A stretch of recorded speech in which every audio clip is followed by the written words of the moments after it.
Negros Occidental may be the nation's sugar capital, but nothing is so sweet right now in cane country after El Nino's extensive weather scourge and extended dry spell that laid waste to the province's top industry.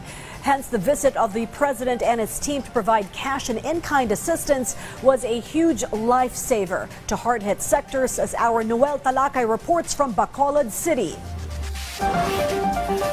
More than 10,000 farmers and fishermen received the benefits of the Presidential Assistance to Farmers, Fisherfolk and Families, or PAF program of President Ferdinand Marcos Jr. The distribution was held this afternoon at the University of Negros Occidental. All of them expressed gratitude to the President after receiving 10,000 pesos each. Ako po gapapasalamat sang biyaya na galing sa kay BBM.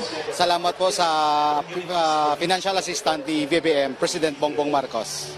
President Marcos Jr. also handed over 50 million pesos to the provincial government of Negros Occidental. With this, Governor Eugenio Jose Lacson extended his heartfelt appreciation for this initiative of the president. During the speech of the president, he stressed the farmers and fishermen are also heroes of the country for keeping the country's economy afloat while they feed the nation.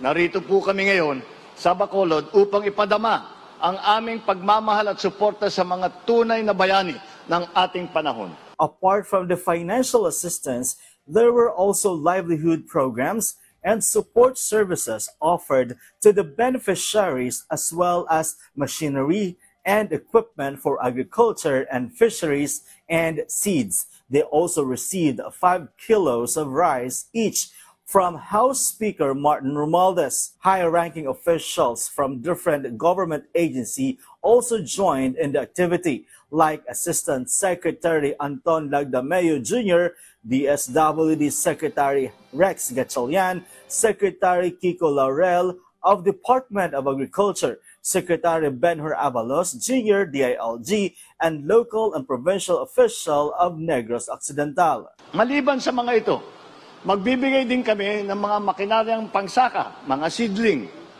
mga iba't ibang kagamitan, livelihood starter kit na makakatulong sa inyo ng pangmatagalan.